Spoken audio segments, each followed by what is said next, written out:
Hey all, this is Patrick. And Natalie. And just before we jump into the heart of the episode here, I want to acknowledge that this comes out May 21st, Monday, May 21st, which is day 2 of the World Federation of Hemophilia's World Congress. So kind of all eyes around the world are on this biannual, which is every other. Semi-annual is twice a year. Biannual is every other. There you go. I always get confused. Always. Well, that's why the BloodStream Podcast is dedicated to education and empowerment.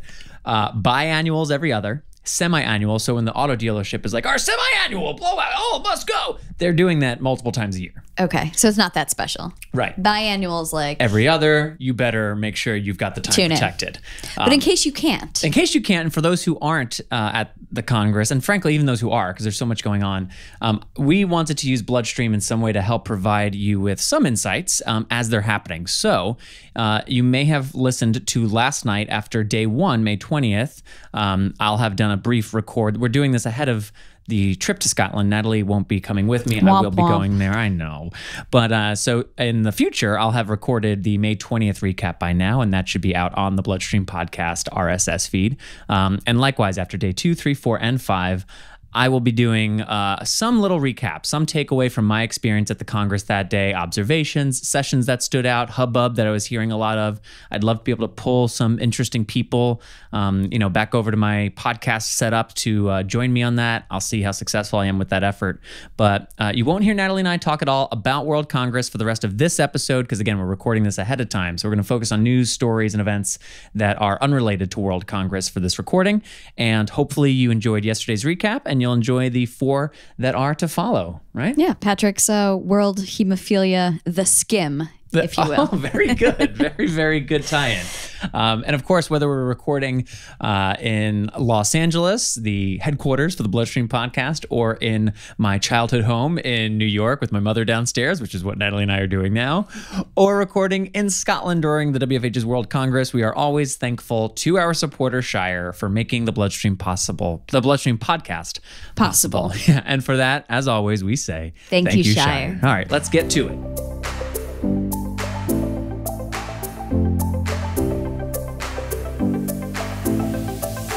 Hello, and welcome to the BloodStream Podcast, episode 24, May 21st, 2018. I'm Patrick James Lynch. And I'm Natalie Lynch. On this episode, Nabila Husseni from Gujarat, India, shares her story of living with Factor V deficiency and championing women's equality in a piece she's titled Strength. Natalie covers a recent NBC story on the rise of depression amongst, well, everyone. And we discuss Shire's being acquired by Japanese manufacturer Takeda in the 4th largest merger and acquisitions deal in the past 5 years. Whoa, ho, ho. Plus, Natalie and I play another round of community news in 60 seconds. And Hope For Hemophilia founder Jonathan James joins us for the interview segment. All that and more coming up on this episode. Welcome to BloodStream.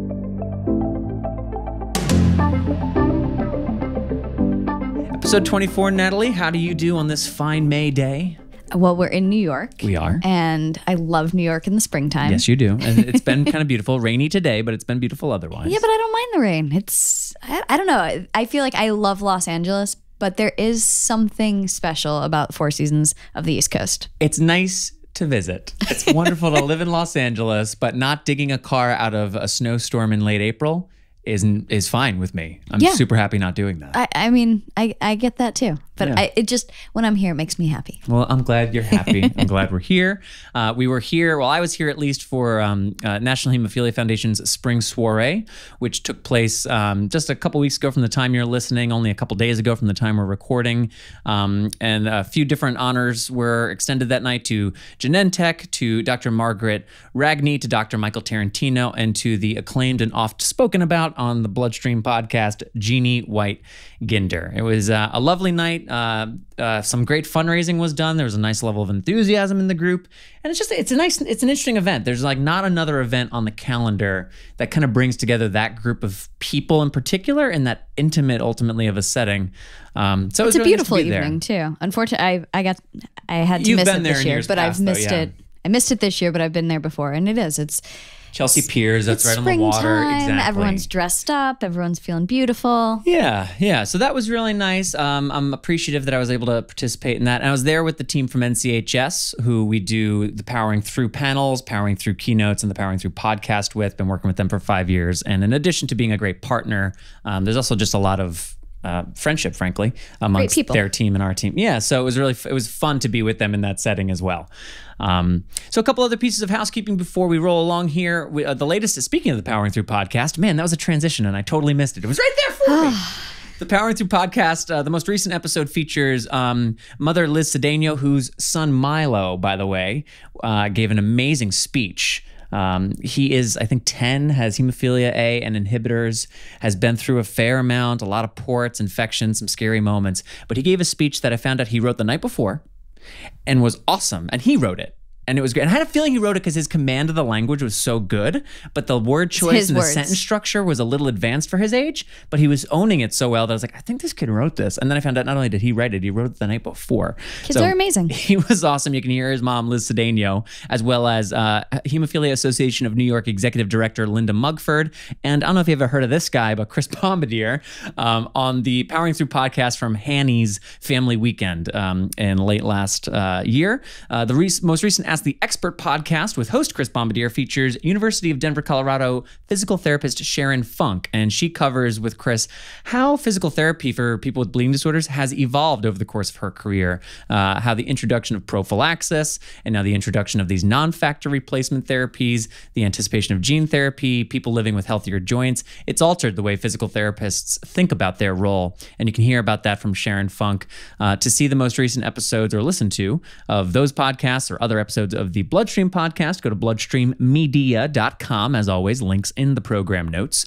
And lastly, by the time we record or you hear our next episode of the BloodStream podcast, Stop the Bleeding Season 8 will have come out. So that means I got to tell you right now that Stop the Bleeding Season 8 debuts June 5th. That's Tuesday, June 5th. It'll be 10 Tuesdays in a row starting Tuesday, June 5th.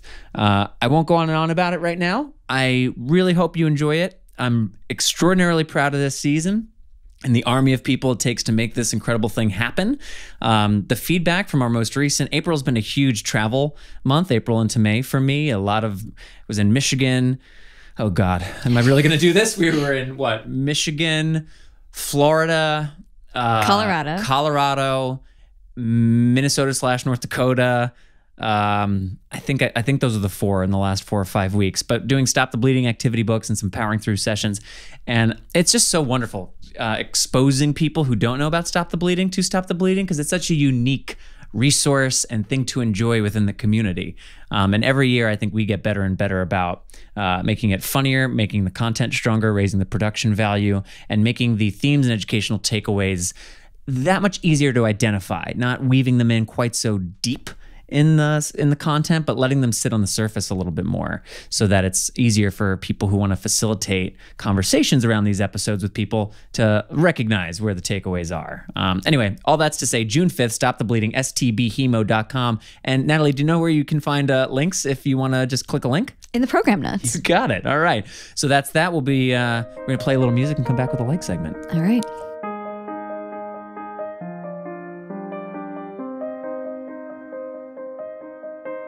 Now for our episode 24 like segment, brought to us as always by Miss Natalie Rose, is on depression and how it is rising amongst everyone. Yeah. Everyone. Okay, getting real jolly here on the BloodStream podcast. Go ahead, Natalie. What do we have to be hopeful and sad about? So recently NBC News came out with an article about, the rise among everyone. Right. And the findings... the survey construction, there are 2 particulars to keep in mind. One, that it's talking about people who got a diagnosis of depression. Mm-hmm. And then 2, that it's covering specifically people with commercial insurance, and specifically the commercial insurance Blue Cross Blue Shield.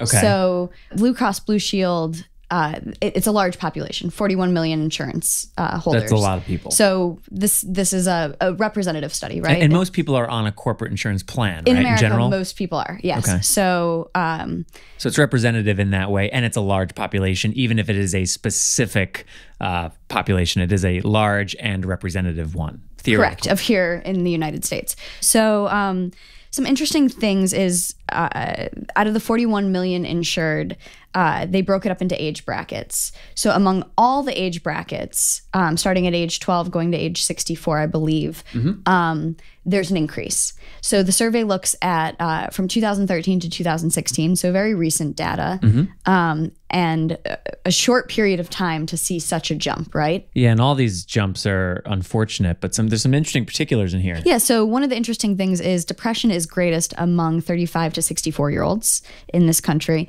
But in the last, from 2013 to 2016, the greatest jump was in the age bracket of 12 to 17. So the article cites a few professionals, some psychiatrists, some doctors.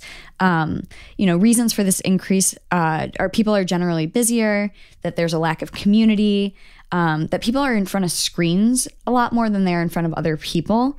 And while social media can connect people who might otherwise feel isolated, it also places additional pressures. Can I just say that I do think, and I was listening to you and my mom chatting downstairs a little bit about social media earlier, and I don't disagree with these theories, or I'm sure there are studies that suggest the correlation between screen time and depression, and I don't refute any of that.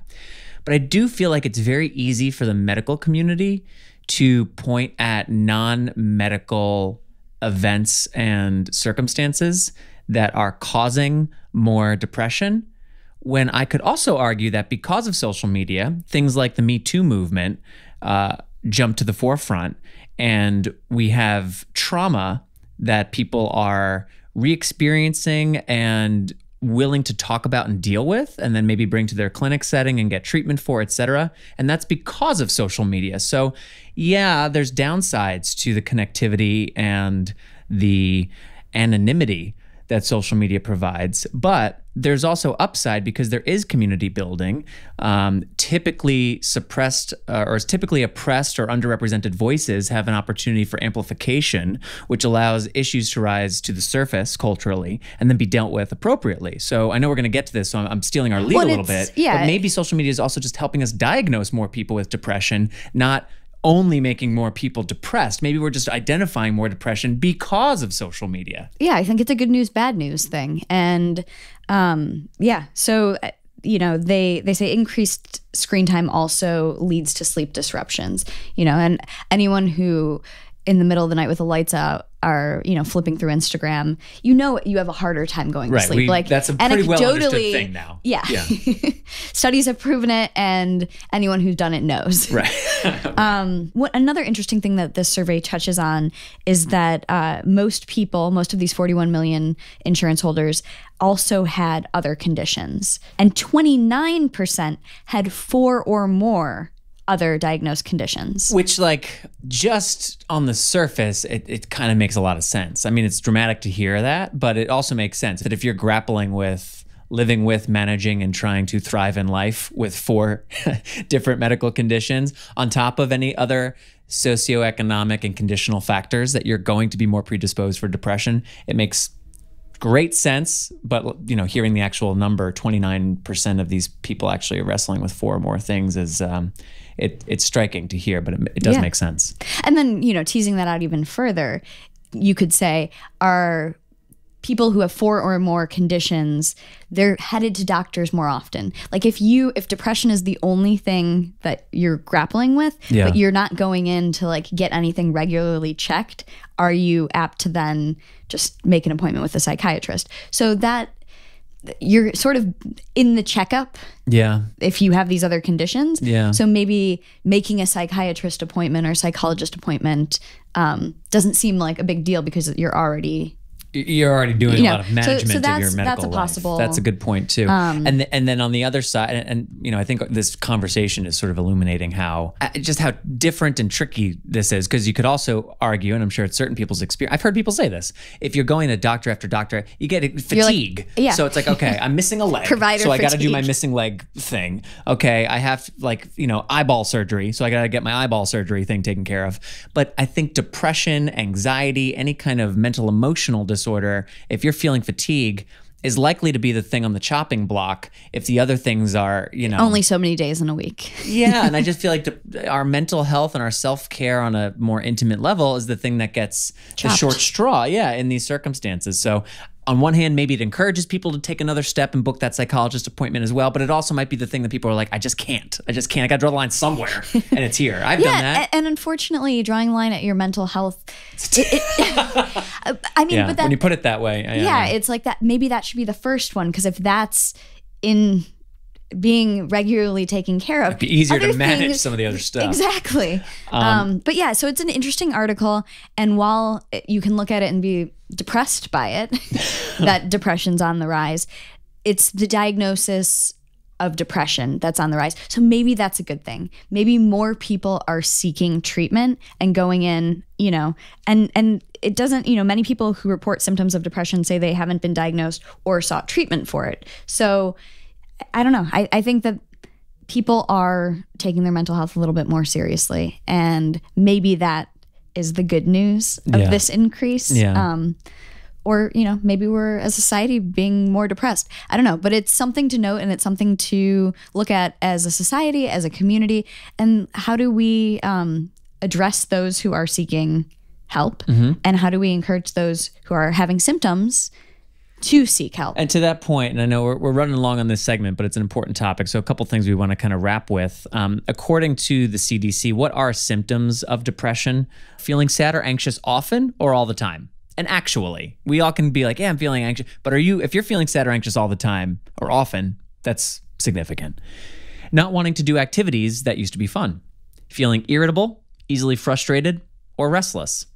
Having trouble falling asleep or staying asleep. Waking up too early or sleeping in too much.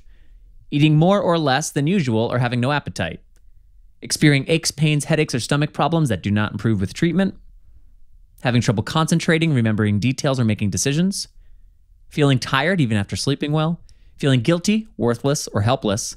Thinking about suicide or hurting yourself. So if there's a number of things on those lists that correlate with your experience, you might have depression, and that's okay.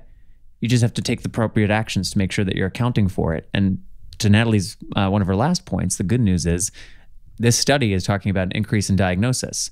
So while that's not necessarily uplifting news, it does at least suggest that we are clinically diagnosing, and insurers are supporting the services for people who have depression. So that's a good thing. So if you are having these symptoms, this is not a terrible time to speak up about it, to speak to your provider and see what can be done.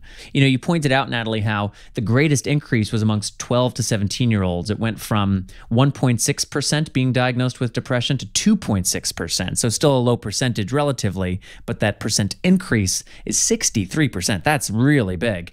And you also pointed out that 35 to 64-year-olds went from 4.6 and 4.7% respectively to 5.8, so a 26 and 23% increase. And that's a lot. I mean, we talk about like teen bullying and school bullying and depression, all that. I mean, 2.6% is too much, but your average 50-year-old has more than double that. What's interesting too is those later age brackets, there is a stigma around mental health, right? So that doesn't exist. So maybe that increase at the lower age, like maybe there is a greater, because this is those who have sought treatment, who have been diagnosed. That's a good point too. So even though there's a greater population of depression in 35 to 64, that's those who have sought treatment. Right. And that has also been on the rise. I've talked to a lot of people of our generation who think nothing of, right. Who, almost everyone I know sees someone. Right. But then our parents' generation, there really is a stigma. Yeah. And I've talked to a lot of people of that generation who are like, nah, I'm good. Yeah. But are you though? Right. Yeah. Okay. So. Well, this is a very interesting topic, and obviously something we're very interested in. So we've run a little bit long, but it's important. It's important, and I think we should continue to keep eyes out for studies about depression in culture and society. And we've done a fair amount on this podcast. We spent time on Barry and what happened to Barry, and there's other people in this community who have either harmed their life or taken their own life as a result of depression. And while I've heard some say that our community isn't necessarily affected in some outlier way, whether that's true or not, national numbers seem to suggest that if we're not doing more than we used to be doing about mental health, we are falling behind. Well, and even this study that 29% of this population who is diagnosed with depression also has comorbidity. It's important for this community. Well, thanks for presenting this. My pleasure. This month's Share segment, titled Strength, comes from Gujarat, India, from Nabila Husseni. It documents her journey with Factor V deficiency and championing women with bleeding disorders in her home country of India. Let's give it a listen. Hello, my name is Nabila Husseni, a female with hemophilia, Factor V deficiency, age 32. And I am a resident of Ahmedabad, Gujarat, which is in India. When I was 8 months old, I was sleeping beside my dad and suddenly I fell down from the bed. My lower lip started bleeding and didn't stop. The doctors at my local hospital did not know about hemophilia, so I had to travel 300 miles away to get my diagnosis. My childhood was not like the normal children. I was not allowed to play in the garden with my friends. My parents gave me each and every facility inside the house. When I was 4 years old, I got a brain hemorrhage after falling down the stairs at my granny's house. Again, I had to go to Mumbai. The doctors suggested surgery as my condition got critical. Simultaneously, plasma was transfused every day twice. Fortunately, the clot in the brain got dissolved and surgery was cancelled. My schooling was done under the care of my teachers and principal, as my father gave proper guidance and instructions about hemophilia. My principal used to hold my hand and make me sit beside her during lunch break so that I don't run and go to play with friends. I completed my graduation in commerce, got a Bachelor of Education degree, as well as a post-graduation diploma in computer applications. I am having 5 years of experience in teaching field, and I'm currently working as quality analyst and a content writer in an IT company in my city. My father became president of Hemophilia Society Ahmedabad chapter in 1999 and has served the hemophilia community since then. I also joined the executive committee of this society in 2002. Many challenging circumstances have come into my life, but my work with the bleeding disorders community makes me feel more confident and independent. Initially, people like relatives, friends and colleagues were looking at me with eyes of sympathy. But I was very clear that I do not want sympathy, so I started representing myself with much more confidence, and that brought respect for me in everyone's eyes. My mission is to find other women who are struggling with hemophilia or other bleeding disorders in my community. I want to educate and acknowledge them with all the aspects, making sure they know women can be the bleeders too. I want to show women how magnificent they are and to inspire them to step up and grab the life they have dreamed about with both hands. I want to bring gender equality in the society and also in the bleeding disorders community. A few months back, I got allergic to my only treatment, which is fresh frozen plasma. My hematologist said there is no remedy. I would be lying if I said that I'm not worried, grinding my teeth and flying into rages. But instead of falling apart, I decided to start a new project. I'm currently raising funds for a food truck, which will help to lessen the financial burden on people within my bleeding disorders community. There is a lot going on right now, but we still have to make ourselves self-care a priority in order to be useful and in order to create the world we want to live in. We have to look after ourselves now more than ever. Thank you.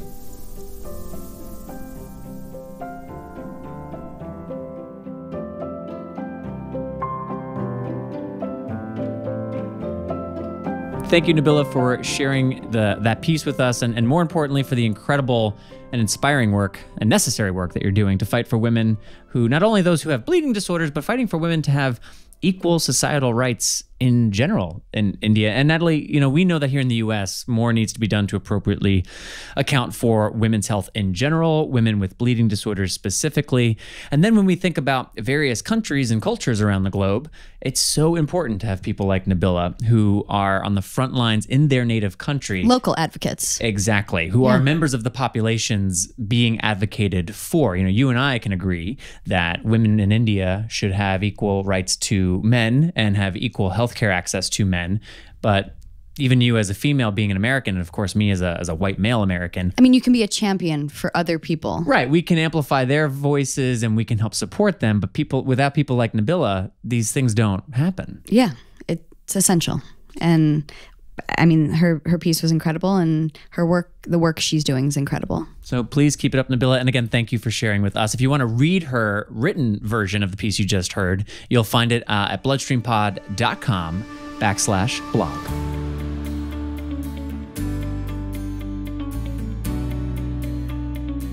It is once again time for the world-renowned, highly acclaimed, groundbreaking, wave-making community news in 60 seconds. And it is what it sounds like. What is that face you're making? I always get a little tummy ache during this. But it's not. You just got to read the things fast. Okay. You organized them this month. Know. You know exactly what they are. There's no tough language in there or anything. So it is what it sounds like. Community news in 60 seconds. Natalie and I will read as many of the headlines we've aggregated from the last several weeks to give you just a quick overview of some other stuff going on in the greater bleeding disorders community. At the end of this, you can check out the program notes for links to those stories and that which we won't get to inevitably once we are done. So I'm going to put 60 seconds on the timer, Nat. Oh, God. You're going to kick us off. It's fine. It's reading and speaking into a microphone, but it does begin right now.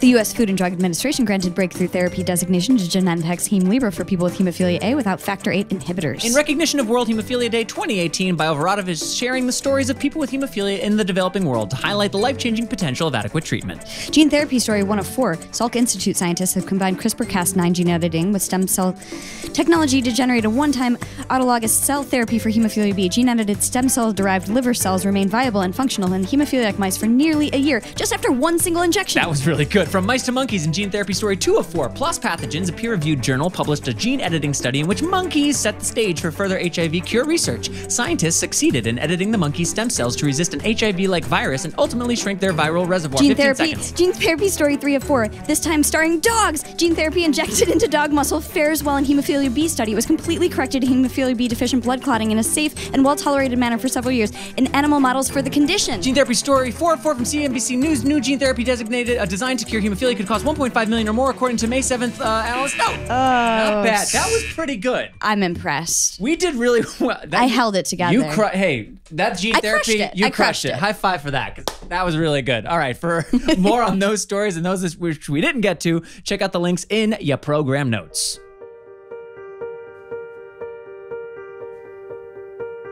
Now for this month's comment segment before we hit the interview with Jonathan James of Hope for Hemophilia.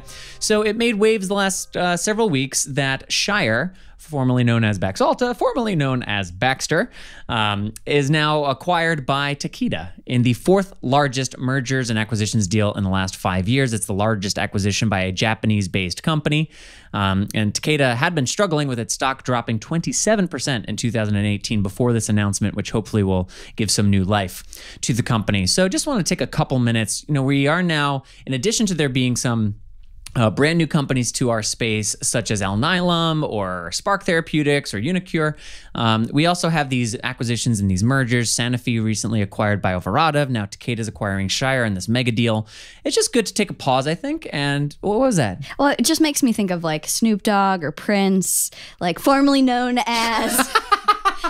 Yeah, so, Lion, Snoop Lion. What was his Lion thing? Snoop Lion. Yeah. I think a sort of reggae phase. Yeah. So now he's a football coach on Netflix. You're talking about, drug acquisitions, and I just went... Well, Snoop Dogg and drugs is usually associated with something else, but we'll just move right on along. So wanted to give a little background on Takeda. Who are they? So from their website, they position themselves as a patient-focused, innovation-driven global pharmaceutical company that builds on a distinguished 236-year history. That's a straight striking number, aspiring to bring better health and brighter future for people worldwide. So aspirational, forward-looking, patient-focused. It's a company based out of Japan, as mentioned, with a new headquarters that apparently recently completed construction and will open in July. They are located in 70 countries and regions and include 30,000 employees. But I actually just watched a Reuters video on this acquisition, and the combined workforce will now be 52,000 employees worldwide. So there is an expected reduction of the workforce by about 7%. We'll get back to that though just before we wrap up. Something that's important to me, so I took a peek at and want to share, they have their corporate social responsibility statement, or CSR, posted on the website. So, different companies elevate this in various ways, depending upon, I guess, the leadership and their philosophy. But corporate social responsibility is theoretically what this organization is doing as a major influencer and player in the world to just improve people's lives in general. And their statement states the following: long-term commitment to alleviating the burden of disease. With a focus on disease prevention for better health in developing and emerging countries, our global CSR, corporate social responsibility programs, are 5 to 10-year commitments selected through employees' votes. Started in 2016, working closely with those organizations on the ground, these programs are already making a contribution to the health of millions of people in communities across Africa, Asia, and Latin America. So without digging into any of the details, things that strike me there, they have a commitment to the developing world and appreciate their own CSR. It's a very new program, so there should be some excitement and interest around continuing to grow it and expand its footprint. And it's already helping millions of people in Africa, Asia, and Latin America. So that's extremely comforting. I mentioned earlier that, we've seen this, there's precedent now in our community for these mergers, these acquisitions, these emergences of new companies to our space anyway. Referenced Sanofi acquiring Biovaradov. Kind of funny little anecdote that I heard from somebody when I found out that Takeda's U.S. headquarters was located in Illinois, knowing that Baxter and then Baxalta were in Illinois before they, as Shire, moved to Boston. I was saying to someone, and isn't it true that Takeda's actually in Illinois? Everybody's going to be having to go back to Illinois. And they were like, not just Illinois, Deerfield, which is the precise city that Baxter's headquarters was located in. So kind of funny that it, after all this change, huge mergers and acquisitions, all this stuff, back to the Midwest. In the end, we're back to Deerfield, Illinois. So just kind of interesting. But the bottom line, and one of the reasons I was inclined to want to talk about this, in addition to it just being a very, one of the top 5 mergers and acquisitions deals, or the 4th biggest in the last 5 years, that's a big story right there. That makes this a big story, even though we don't talk about the finances and the business behind all this stuff too often on the podcast. Shire is the supporter of the BloodStream Podcast. They're also supporters of Stop the Bleeding and a bunch of the stuff that we do at Believe, and a bunch of the stuff in this community. So when Baxalta was acquired, and now with Shire being acquired, I know that we at Believe, and just in the couple weeks that have gone by, I've talked to executive directors and people at the chapter level about what is this going to mean for us. And the consensus seems to be, and again, this is just me sharing anecdotally what I've come to gather, is that in the short term, we shouldn't have reason to believe much will change. There isn't an existing hemophilia division or hematology division of rare diseases within Takeda. So they're going to be absorbing a lot of what Shire is doing. And given that their stock has been dropping and they've been struggling, I doubt, and this is a shared opinion, that they're going to be looking to shake up things that are working within Shire's existing infrastructure and operation. So there's no reason to believe, and of course the medication's the same and the manufacturing process is the same. So if you're on Advator, if you're on a Dynavator, if you're on FIBA, no reason to think any of that's going to change. No reason to think in the short term any of the pricing is going to change, or that their support of community programs is going to change. All of that being said, we know that we're living in uncharted territory. There's new medications, there's more companies than ever. Insurance companies are having to grapple with rare disease populations and cost in new ways. There's a national spotlight on rare disease medications and costs that maybe wasn't quite as bright 4 or 5 years ago. So things are going to continue to evolve. We all have to stay abreast on news like this, educate ourselves, and be innovative in the ways in which we try to add value to the bleeding disorders community, because nothing stays the same forever. But in the short term, there's a new name. And as one person from actually a different company had said to me, and she was like, I'll wear any shirt with any name on it so long as I can do the important work that I'm doing. No one asks me to compromise my moral, ethical center, and I'm respected as an employee and valued as a member of this team. I just thought that was a kind of a fair perspective on how do you adapt through all this change. So anyway, Takeda, a name we're going to have to get used to. Sounds a little like cicada. Welcome to the community. Welcome to the community. All right, that's it for the comments segment. We're going to take a quick break just to say hello to our friends at Shire, and then we'll be back with the interview with Jonathan James.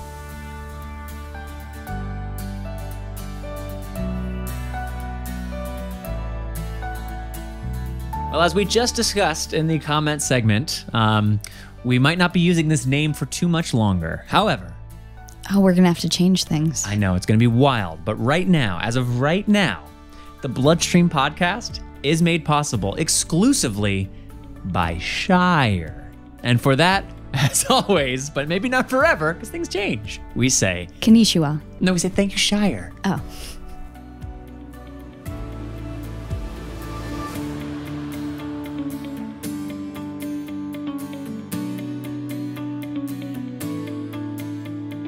Jonathan James is the founder and CEO of Hope For Hemophilia, a 501c3 whose mission is to be a conduit of hope, strength, and resources to individuals and families in crisis caused by hemophilia, providing seeds of hope through seasons of crisis. And this is about Jonathan, also directly from the Hope For Hemophilia website. Jonathan is a person who has suffered through the ups and downs of hemophilia. He understands the day-to-day struggles and the various types of crises that patients face on a personal level. Jonathan has a background in helping individuals with their financial planning due to his experience as a financial advisor for over 10 years. He uses his background in both finance and his personal experience with hemophilia to help families in crisis with direct assistance and to coach them into long-term sustainable paths. Jonathan has substantial experience as a keynote and public speaker and continues to be a role model to many who are growing up with the challenges of hemophilia. Now let's hear from our episode 24 interview guest, Mr. Jonathan James.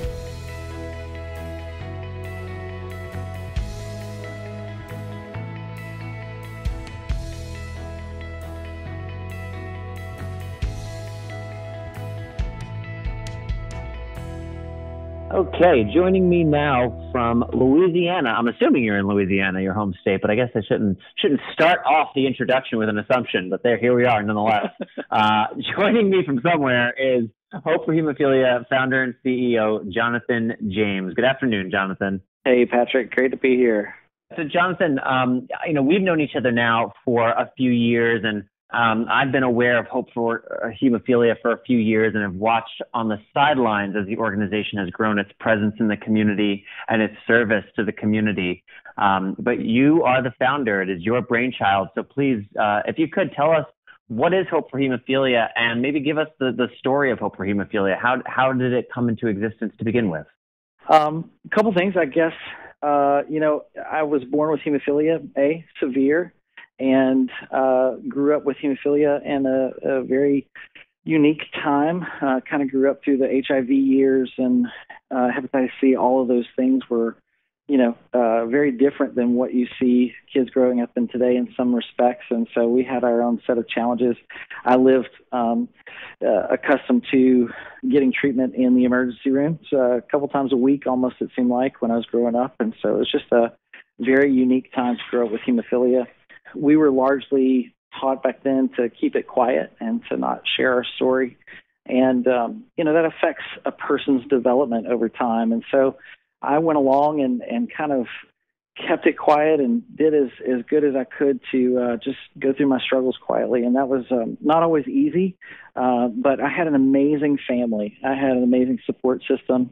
My parents were just incredible and supported me well through all of that, both emotionally and also practically. Treatment just was one of those things that my parents said, you know what, we really want you to be a boy and live and thrive as a person and not see hemophilia as your identity.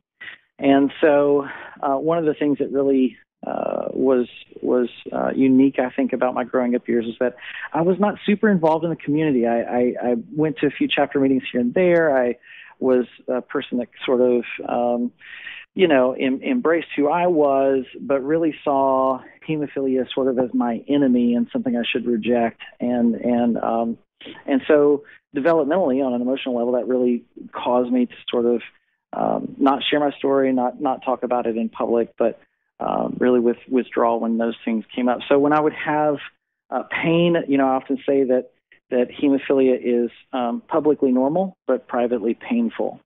And I think that one of the things for me growing up with that was that I would have normal days, and then every now and then I would have hemophilia days. And those were usually at home. I was not at school, or I was, having to go on crutches or what have you. And I grew up, went to, had some challenges. I think a lot of people know the part of my story where we were living in Texas, and my dad was self-employed. He had actually been in real estate and had bounced around every year because of lifetime caps from insurance, and would have to go to a different real estate company to get a different insurance every couple of years. And so because of being maxed out. And so as that process went along, eventually he had worked at pretty much every real estate company in town, and really just ran into a dead-end road in many ways. And so he worked for an oil company for a little while, and then found out that, they found out how expensive it was. They asked him to resign because it was costing the company too much. And so faced a lot of these struggles, watching my parents fight those battles and so on. But we ended up relocating actually to Louisiana when I was in high school. And it was tough because I really felt like that it was sort of my fault. Like I was both mad at our circumstance because we had to leave all of these great friends that I had grown up with.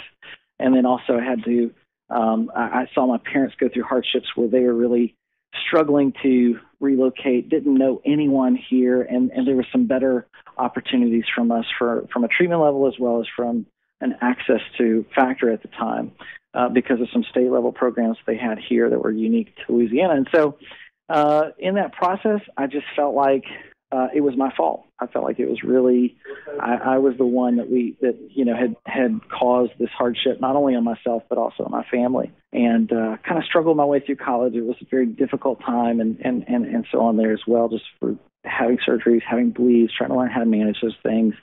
Growing up a little bit further, I realized I had an opportunity to sort of start getting involved in the community a little bit as an adult after I graduated from college. I got married, started having kids, and I started my career as a financial advisor, and it was really going great. And in that journey, I started to, I got an opportunity to be on a speaker program and started speaking around the country at some of these events. And I realized everywhere I went, it seemed like I met people that were in a similar position where they had been through some difficult circumstances, and there was just a lack of resources, and they needed help financially, and they were having trouble with navigating insurance, and they were having trouble with, being able to find, some of the things that they needed to find when they were going through difficult times. So my wife and I really had a heart for these people, wanted to try to help out as much as we could.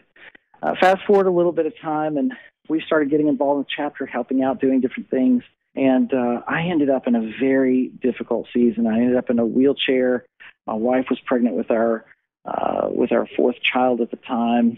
I'd gone through some difficult situations, and my business, I owned my own business at the time as a financial advisor, and my business started to really dwindle. And here I was finding myself kind of going from being a little bit involved and becoming a leader and having to pull back. And I just fell back into that same rhythm that I had been in as a kid. So I started to really get to this place where I felt like I was not, able to be engaged. And so started to look for resources because we needed help. We had about 6 months of savings or so set aside and started to be able to pull from that. But after 6 months, it just was like, oh my gosh, what are we going to do? And it turned out that there just wasn't hardly any resources available. The financial assistance programs were largely closed and had not been, didn't have any funds left in those programs we went to. And so we realized that there's a huge need for people to have assistance that's practical and it's direct from financial assistance or resources. And so with this dream, we thought, man, I even remember telling my wife, man, if we ever had the opportunity to be able to help people in this way, this is what I'd love to do. Well, I ended up ultimately going about 21 months without a paycheck. And for anybody who's ever been through that period of time, it's just incredibly difficult. We were at the verge of losing our home. My business had already really kind of dwindled down to nothing. I wasn't eligible for any of the programs you would think I was eligible for at the time.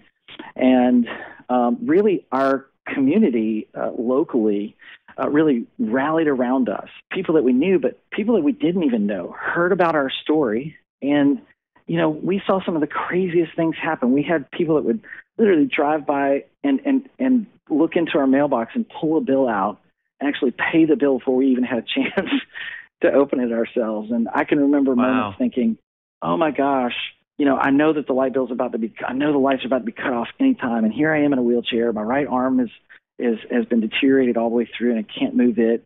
And both ankles have been operated on. One's been fused. The other one has so much joint damage. I was falling regularly. And so I'm in this wheelchair. I only have use of one arm, my left arm at the time.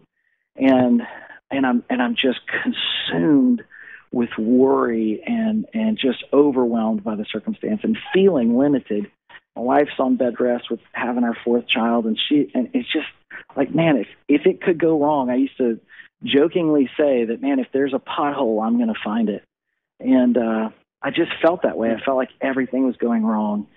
And I just started to realize, you know what, let me just look around and, see what's going on. I started to realize, man, there was people going through stuff. Like you and I have talked about this several times about all these patients that are in other countries that don't have treatment at all, and there are no resources and so limited, and all the joint damage. And gosh, it's just so tragic. And I'm thinking, man, I'm so grateful that I do have treatment. I do have something, And so even though I'm going through this hard time, I'm trying to focus on the right things. But our community rallied around us, supported us, helped us out. And I had a friend of mine that came to me one day, and he said, Jonathan, he says, matter of fact, I was getting ready for surgery, and I was at the hospital, and he said, Jonathan, he goes, we decided we're going to do a fundraiser for you.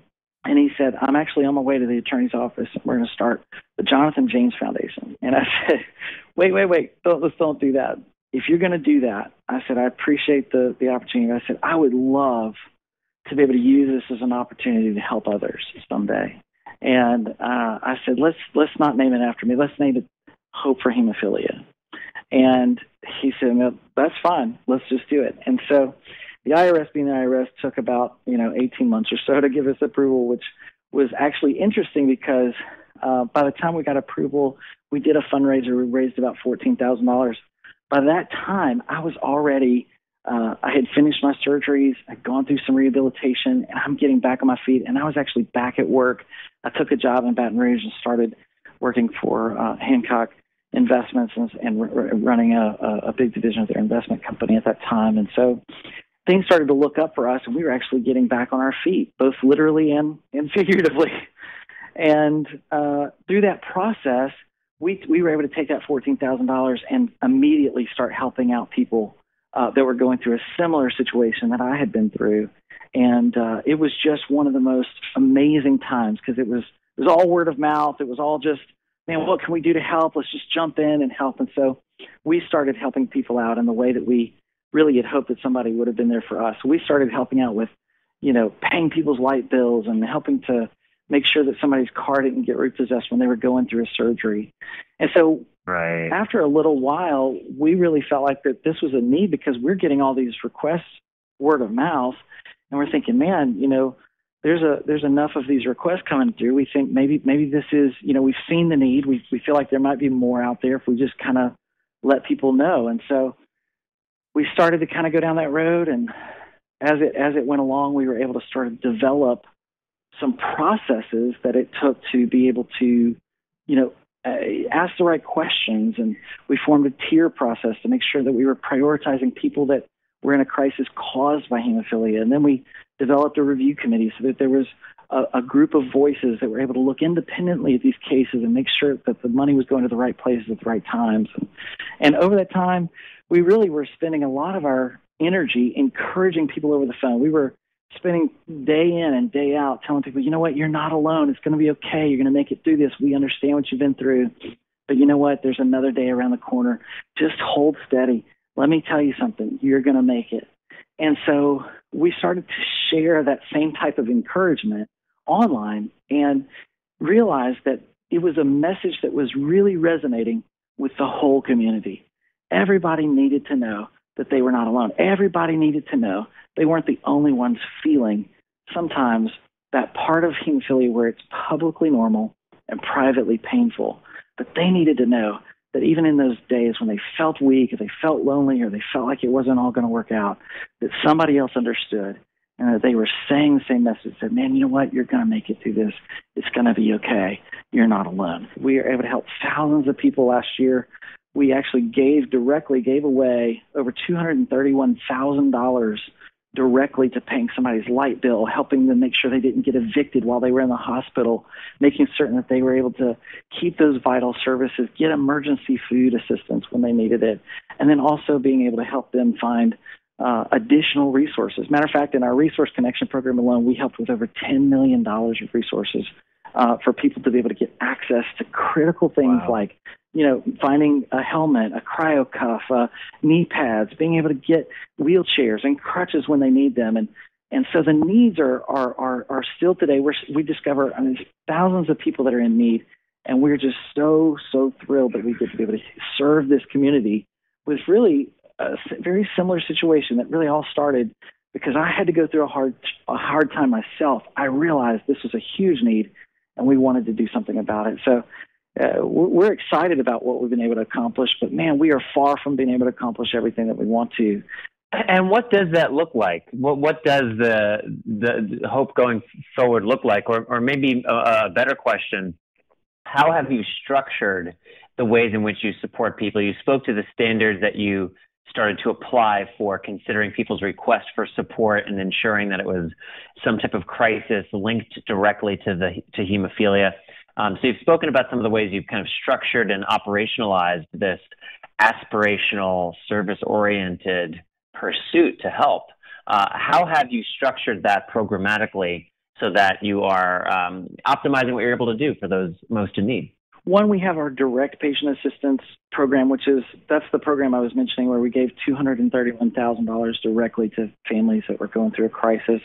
And so we have a lot of programs built, or a lot of, I should say, policy and process that's built around that. We have another program, the Resource Connection program, and that's where we're connecting people to additional resources beyond just what we can provide directly, but also through our partnerships with other organizations, both on a national level and a local level. We also found that a lot of the patients that we were serving were not, always able to go to hemophilia education events. And so we saw a huge need where almost 40% of the people that we were touching day in and day out were not connected to, had not been to a hemophilia-specific event in 5 years or longer.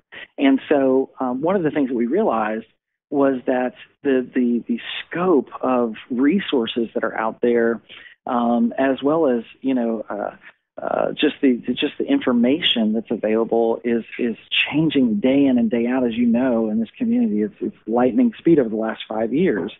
And so, we were finding that a lot of these people just didn't have the latest information. So we wanted to be able to provide some way for people to be able to connect. When we started this, we always said we wanted to be able to give someone a fish when they're in a crisis, but we also wanted to measure our success by being able to teach them how to fish when they were beyond that crisis. And so for us, we developed a program called Hope Groups, which is really a localized way for us to be able to meet the needs of small groups of people so they can learn how to share their story and also learn from someone else who's sharing their story in a small group setting of 15 to 20 people that they can get together. And we really target, I don't know if you saw the study that came out just recently from 2017 numbers from the HTC survey, but about 50% of the people that visit an HTC live more than 3 hours away from that HTC. We found that a lot of the people that we were reaching were in more of these rural areas, or they were maybe more than 3 or 4 hours away from a treatment center. So we decided we had been helping so many of these people that really, if they had been in relationship with us, we could have helped them even more sooner. So we decided Hope Groups was a great way for us to be able to gather those 10 or 15 people, 20 people together, and for them to be able to really get back to being a support group for each other, learn from each other's story, learn how to share their story, and be able to be able to have that information so that we could teach them really how to fish as they move forward out of that crisis. And then as you look ahead, Jonathan, and it's an interesting time too, because I feel like every conversation with somebody in the community, this topic comes up, but we have the first non-factor replacement therapy now FDA approved, and as of just recent news, There's breakthrough FDA status for this drug to be approved for people without inhibitors, hemophilia A. Speaking, of course, a little bit poorly here about Hemlibra. We have gene therapy on the horizon. We have an insurance landscape and a healthcare system that continues to be challenged and threatened and ebb and flow, and we are a very expensive population. There is a real need to kind of get arms around that from a cost standpoint. So there's a lot of things that are shifting. As you think about Hope's mission in particular and the people that Hope serves in particular, how do you see the organization evolving over the next few 5 years? So I would say in the next 5 years, I certainly hope that we can continue to be true to who we are and why we started. I think there's some great statistics out there that in 2008, for instance, the average out-of-pocket expense, if you include, now a lot of times in insurance, they'll frame out-of-pocket expenses as being anything kind of maybe copays, but they don't really frame the premiums too. But if you lump the premiums and the copays together, the out-of-pocket expense for someone living with a chronic illness was over $30,000 a year. That's the average for someone living with a chronic illness. That was in 2008. In the same year, in a state like ours, the average median income was only $45,000. So if you were to take that adjustment, that means that people only, if they had a chronic illness and they were living with that kind of pressure from their out-of-pocket medical expenses, that means that they only had about $15,000 a year to live off of. I mean, there's no wonder why we see a 300% increase in things like clinical depression when compared to chronic illness over the general population. I mean, it's remarkable when you see these statistics because there's so much that's going on. No wonder they're in a state of depression. No wonder people are having financial assistance woes. No wonder people are faced with these difficulties because the pressures as the complex nature of the industry begins to change and there's new therapies and all of this stuff comes out, the challenges with insurance and the challenges for reimbursement and the challenges for out-of-pocket expenses continually increase. Those numbers that I just gave you, the $30,000 and the $45,000, that was from 2008. And we've had an enormous amount of inflation in healthcare alone since that time. So I think we're going to look back in retrospect and see that the financial pressures of living with a chronic illness are so extreme that people, I mean, statistically, I just read the other day that over 50% of the people living with a chronic disease in America today have, they actually have 50% less savings in their IRA or in their retirement plan because of living with this chronic illness. So to give you some idea of the financial pressures that people are under, I would say the next 5 years for us look like us being able to draw more attention to the needs and being able to help provide solutions, but also inspire other organizations to do the same. Our goal is not to be the only organization to do this. Our goal is to bring attention to it so that we can do our part, but everyone can too. And the need is so much greater than what we can help with alone. And so I would say we want to do more of that. I would say the other component of it is that we hope to see those people who really are maybe unreached or not able to be able to connect as often. Maybe it's because of just travel problems, or maybe it's because of they're in the hospital and they don't have the opportunity to be able to get out of the hospital. So maybe there's other circumstances going on, but we want to make certain that we try to provide information to them, an opportunity for them to be able to share their story and be able to learn from someone else's story, as well as to make certain that they're connected to their HCC, they're connected to their physician network. And those things are critically important to us as we move forward into the next 5 years. And we truly believe that we're making a difference today, but we believe we're going to make an even more significant impact over the next 5 years. Well, I appreciate not just what you have to say, but the passion with which you say it. Your commitment to this cause, this community, your organization is palpable. In addition to being clear and articulate, it's also passionate and palpable. And I think, especially given the kind of work that you're doing, that's as important as the well thought out plan is that passion. The website for Hope for Hemophilia is hopeforhemophilia.org. You'll find them on social media as well. If you look up Hope for Hemophilia on your social media outlet of choice. Jonathan, Thanks for explaining a bit of the story behind Hope, the Hope's mission, and then Hope's future, Hope's vision for the future. I hope listeners had an opportunity to learn a little bit more about you and what your organization is doing. And I would recommend, again, that people check out the website, hopeforhemophilia.org, to learn more and perhaps consider making a donation to the organization. So thank you, Jonathan, for today. Thank you, Patrick.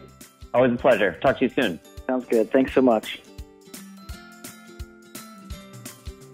Thank you again to Jonathan for coming on the BloodStream podcast and talking to us a bit about his mission and Hope for Hemophilia's work. And thank you once again to the BloodStream podcast's exclusive sponsor named Shire. Very good. Maybe not for much longer, but at least for now. Thanks as always to Shire. We could not do this without you. And for that, we say...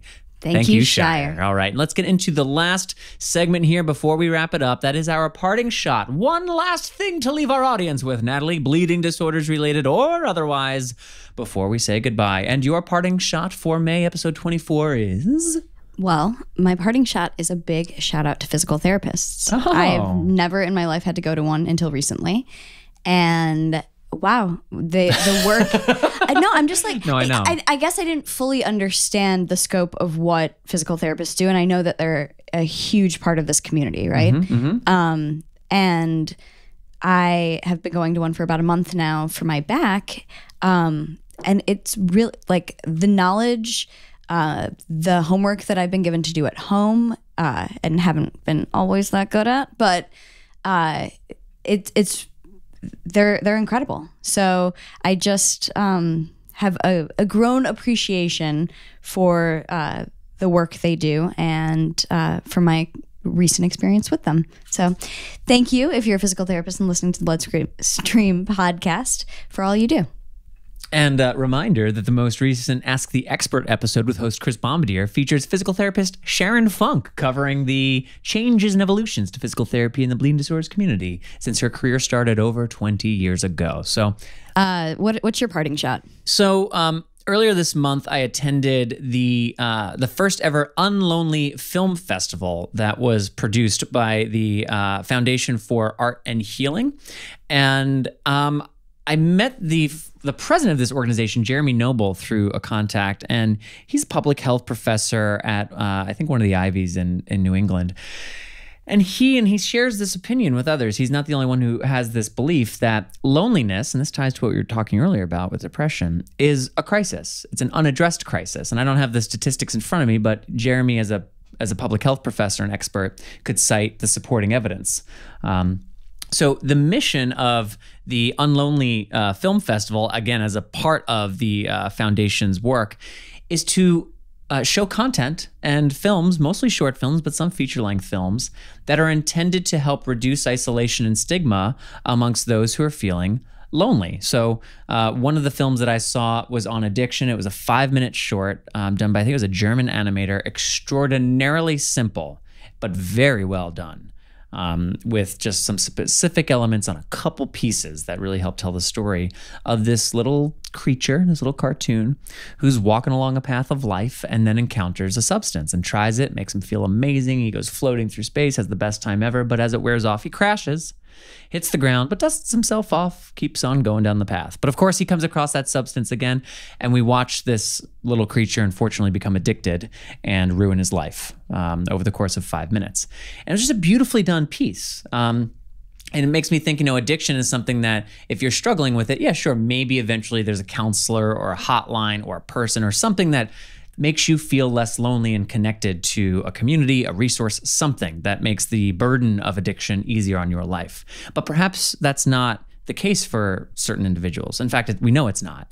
But to connect to certain content and to connect to elements of the arts, a dance, a poem, a symphony orchestra, something else, thinking about the arts as an opportunity to connect and heal.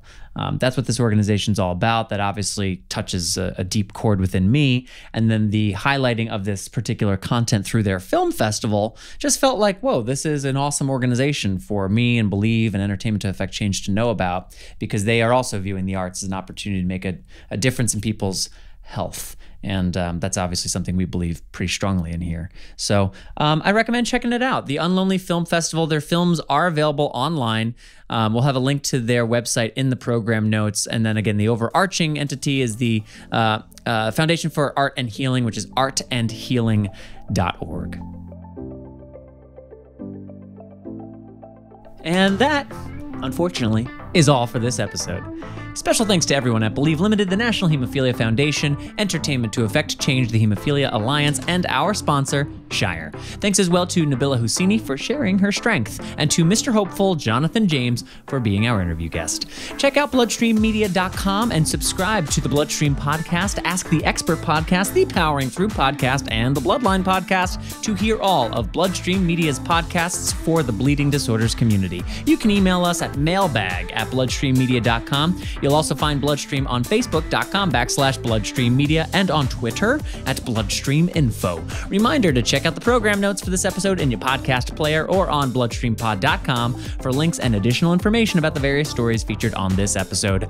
My name remains Patrick James Lynch. And I'm Natalie Lynch. And until next time, take self-care of yourself. Bye, everybody.